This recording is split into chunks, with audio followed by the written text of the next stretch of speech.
Hello दोस्तों, आप सभी का स्वागत है आप सबका अपना यूट्यूब चैनल एजुकेशन जंप पे।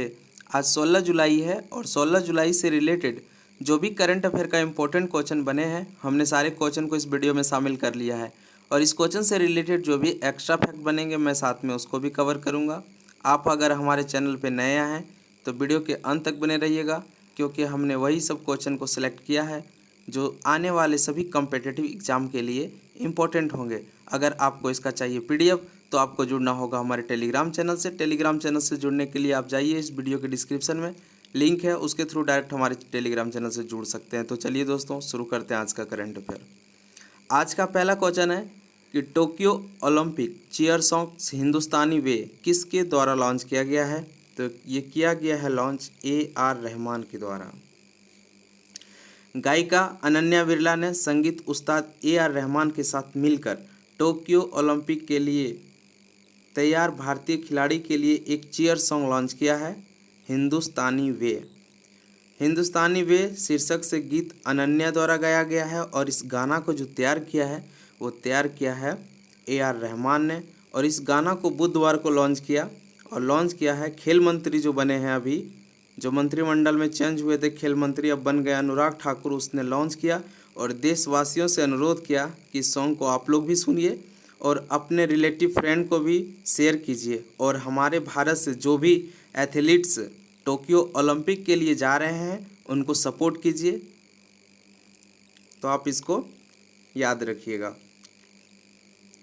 आज का दूसरा क्वेश्चन है कि भारत का पहला राष्ट्रीय डॉल्फिन अनुसंधान केंद्र किस राज्य में स्थापित किया जाएगा?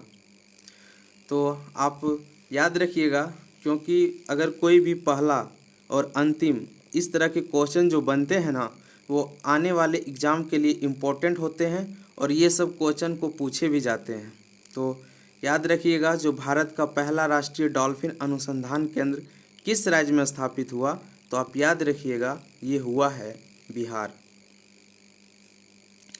भारत और एशिया का पहला राष्ट्रीय डॉल्फिन अनुसंधान केंद्र पटना विश्वविद्यालय के परिसर गंगा तट पर बनेगा और विशेषज्ञों की टीम द्वारा गंगा नदी में 2018-19 में किए गए सर्वेक्षण के दौरान 1455 डॉल्फिन देखी गई है और गंगा की डॉल्फिन का भारत का राष्ट्रीय जलीय जानवर है।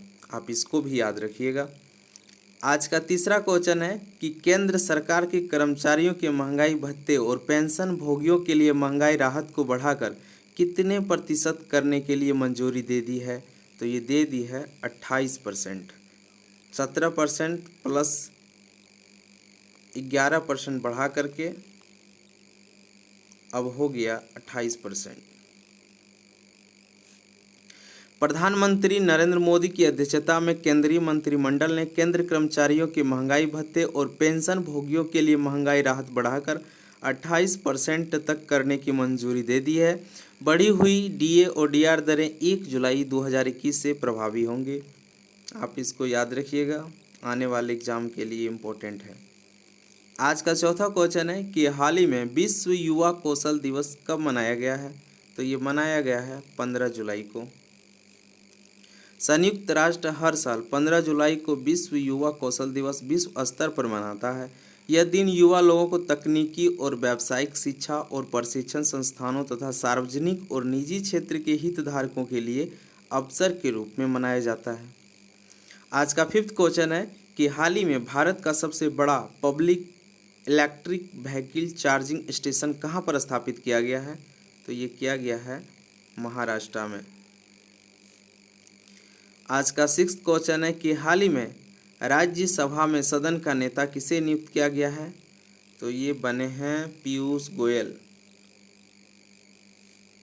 केंद्रीय मंत्री पीयूष गोयल को राज्यसभा में सदन का नेता नियुक्त किया गया है। इनकी नियुक्ति 6 जुलाई 2021 से प्रभावी होंगी। इसने थावरचंद गहलोत का स्थान लेंगे, जिन्होंने कर्नाटक के राज्यपाल के रूप में कार्यभार संभाला। यानी आपको पता होगा, जो राष्ट्रपति के द्वारा 8 राज्य में जो चेंज किए हैं राज्यपाल को, तो वो थावरचंद गहलोत जो है वो बन गए हैं कर्नाटक का राज्यपाल। अब उसके स्थान पर पीयूष गोयल जी जो हैं राज्यसभा में सदन का नेता नियुक्त किया गया है, याद रखिएगा। आज का 7वां क्वेश्चन है कि WPI मुद्रास्फीति जून में घटकर कितने प्रतिशत पर आ गई है? तो वो आ गया है 12.07%। और आज का 8वां क्वेश्चन है कि लद्दाख ने 2025 तक यूटी को ऑर्गेनिक बनाने के लिए किस राज्य के साथ समझौता किया है? तो वो किया है सिक्किम राज्य के साथ। केंद्र शासित प्रदेश लद्दाख ऑर्गेनिक लद्दाख प्रशासन ने Sikkim state organic certification agency के साथ एक समझौता ज्ञापन हस्ताक्षर किए हैं। और अभी आपको पता होगा लद्दाख के जो राज्यपाल और प्रशासक हैं RK माथुर यानी राधा कृष्ण माथुर, आप इसको भी याद रखिएगा। आज का 9वां क्वेश्चन है कि भारत का स्वदेशी डिजिटल ऐप भीम UPI को पहली बार किस देश में लॉन्च किया गया है? तो ये किया गया है भूटान में। भीम का फुल फॉर्म क्या होता है? ये होता है भारत इंटरफेस फॉर मनी। तो आपको एग्जाम में ऐसे पूछ सकते हैं कि भीम में आई क्या है, आई का मतलब क्या होता है? तो उससे आप इसे इंटरफेस, अगर वो पूछ दिया कि भीम में एम क्या है तो उसके लिए ये है मनी। तो इस टाइप से आप इसको याद रखिएगा क्यों एग्जाम में इस तरह पूछे जाते हैं। UPI का फुल फॉर्म है यूनिफाइड पेमेंट इंटरफेस। भूटान की राजधानी है थिम्पू, मुद्रा है नगुल ट्रम और भूटान का जो प्रधानमंत्री है वर्तमान में वो है लोटे त्शेरिंग। भूटान से सटे भारत का पड़ोसी राज्य भी याद रखिएगा, वो है अरुणाचल प्रदेश, सिक्किम, पश्चिम बंगाल और असम। तो आपसे इस तरह क्वेश्चन पूछ सकते हैं कि भूटान से भारत का कितना पड़ोसी राज्य बाउंड्री शेयर करता है भूटान के साथ? तो आप याद रखिएगा 4 करता है। हमने इसको ट्रिक से भी याद किया है, करवाया आपको पिछले वीडियो में। तो ये ट्रिक है आशिक आप। तो आ से रखिएगा अरुणाचल प्रदेश, सिक से याद रखिएगा आप सिक्किम, और आ से याद रखिएगा असम, और प से याद रखिएगा पश्चिम बंगाल। इस ट्रिक से आप याद रख सकते हैं।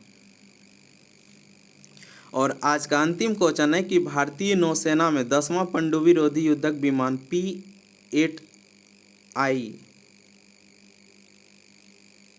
P8I को शामिल किया गया है। इसका निर्माण किस कंपनी ने किया है? तो ये किया है बोइंग कंपनी ने।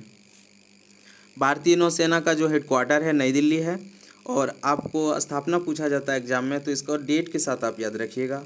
नौसेना का जो स्थापना हुआ 26 जनवरी 1950। और नौसेना दिवस जो मनाया जाता है 4 दिसंबर को मनाया जाता है। नौसेना दिवस 4 दिसंबर को ही क्यों मनाया जाता है आपको पता होना चाहिए। भारतीय नौसेना की शक्ति और बहादुरी को याद करने के लिए मनाया जाता है। ऑपरेशन ट्राइडेंट के तहत 4 दिसंबर 1971 को भारतीय नौसेना ने पाकिस्तान के कराची नौसैनिक अड्डे पर हमला बोला था। इस ऑपरेशन की सफलता को ध्यान में रखते हुए 4 दिसंबर को हर साल नौसेना दिवस मनाया जाता है। तो चलिए दोस्तों, वीडियो के अंत तक बने रहने के लिए थैंक यू सो मच। अगर आप हमारे चैनल पे नए आए हैं तो वीडियो को लाइक भी कीजिएगा और चैनल को सब्सक्राइब भी कर लीजिएगा और अपने दोस्तों के साथ शेयर भी कर दीजिएगा। Thank you so much.